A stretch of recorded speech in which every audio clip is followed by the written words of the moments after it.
What do you think that needs to happen, Ken, at some point before I start pushing grass from the bottom up?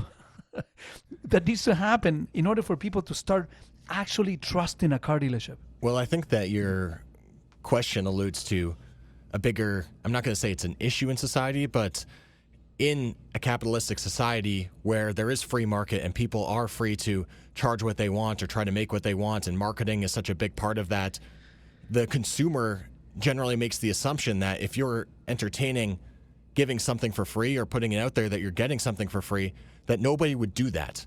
Because why would they give you something that costs X amount of money, thus taking the profit out of your pocket, when you could sneak a hidden fee in there, or you could find a different way to up the charge of the car so you're actually not paying out? I don't think it's an issue with just the car industry. I think that people in general are going to be skeptical of any industry that you suggest that you're going to be giving something out for free. When you double that up with the fact that the automotive industry has traditionally been an industry that was based off of, as we talk about all the time, based off of commission and based off of making sure that you can make the most profit off of each vehicle, I think that compounds the fact that the consumer fails to believe that the dealer actually has the best intended results or the best intentions for the consumer who's buying the car, rather than trying to turn a profit in a rather sneaky way by offering something for free, even if it's in your case with the snow tires, a genuine offer where you're just tossing them in. Well, I do hear what you're saying, but here's the challenge. For some reason, the car industry in particular, they are not allowed to make profit. The cost, the profit margins are published everywhere. And by the time you explain this to the consumer, no one believes how little profit it is on cars. I've discussed this before on air, and I think it's important that, to refresh the mind of the populace here. The average gross profit transactional here in Southern Ontario, a dealership will make $390 worth of profit in the sale, on the average sale of a vehicle here in Ontario. If I told you that, not coming from me, would you believe that, Ken? No, not likely. And that's just based off the fact that you and I have gained a little bit of pedigree here, so I take what you say at face value because I know there's no malicious motive. But if somebody else were to tell me that exact same thing without there being a pretense, no, I wouldn't believe it. Here is another interesting statistics.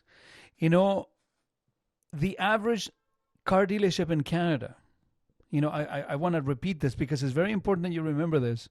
The average car dealership in Canada generates a 1.5% gross profit, or ROS, return on sales, at the end of the year.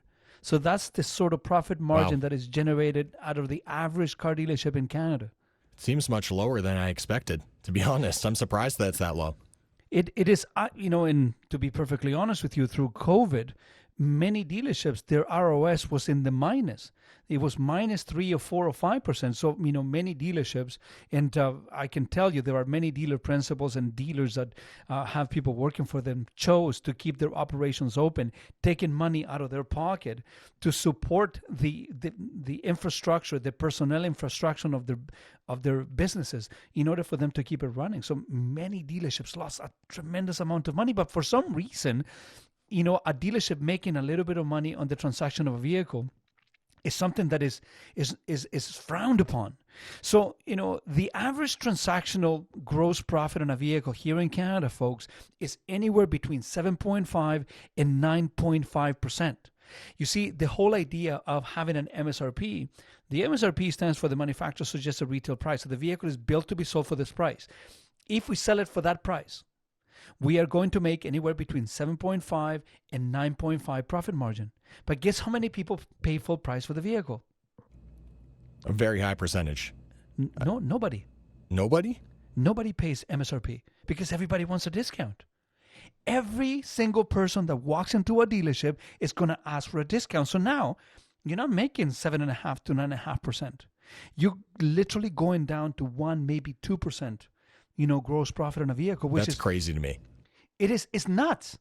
It's absolutely nuts. And this is the reason why we moved away from commission on our sales floor, because you only pay commission from the gross profit that is left after the sale of the vehicle. But the reality is this, that the car industry has been so commoditized over the last 70 or 80 years. There are so many dealers that there is a market saturation. When you think about organizations like the TADA, the Trillium Automotive Dealers Association, or when you look at the CADA, the Canadian Auto Dealers Association, that has about 5,000 members, then you get into the problems that you see with gas stations and Tim Hortons. There are so many of them. At one point, they were a very lucrative idea, and maybe those perceptions, those stereotypes are still set in stones that make people believe that the car dealer was this super ultra rich guy that was smoking cigars and sitting back in a plush lazy boy chair. That's not what it is anymore. So at one point, you reach the point of commoditization in which there are so many dealers around that no one makes anything. And look, I understand this because I'm a firm believer of free markets. I believe in ruthless corporate evolution, and or corporate Darwinism. At the end of it all, if you do a good job, if you look after the customer, if you get the job done, those good organizations will survive. But the reality is this: but for some reason, we don't allow dealerships to make money. We think that is a bad thing. And then at the same time, we expect them to give us the best service on the planet. We want them to treat us like kings, but we don't let them make $1,000 on the sale of a $50,000 vehicle.